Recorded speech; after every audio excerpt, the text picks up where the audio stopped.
আসসালামু আলাইকুম, সবাই কেমন আছেন? আজকে সকাল সকাল চলে আসলাম। আমার হাজব্যান্ড গতকালকে বাড়িতে গেছিল। বাড়িতে যেয়ে দেখে অনেক বৃষ্টি আমার শ্বশুরবাড়িতে। পরের দিন সকালে আবার চলে আসে। চলে আসার পর আমার শাশুড়ি আমার জন্য অনেক কিছু পাঠায়।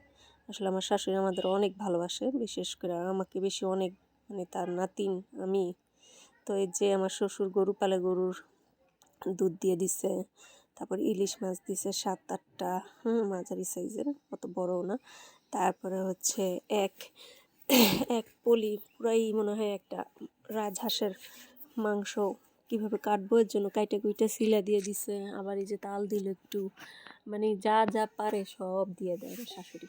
যে পারলে আরও বেশি কিছু দিত, মানে সে পারে না, সবই দিয়ে দেয়। এই যে রাজহাঁসের মাংস ফ্রিজে, সে কাইটা কুইটা ফ্রিজে, ডিপ ফ্রিজে রাখা পরে দিয়ে দিছে।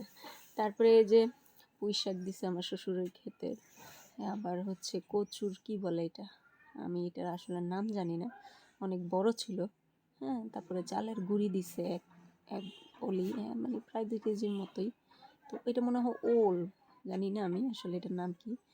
তো পরের দিন আবার রাতের বেলা আমরা আবার হচ্ছে আমার বাবার বাড়িতে যাওয়ার জন্য রওনা দিলাম। বাবার বাড়িতে একটা বিয়ের প্রোগ্রাম ছিল, তো রাস্তা থেকে একজনকে উঠানোর দরকার ছিল, এখানে দাঁড়ায় দাঁড়ায় দেখতেছিলাম।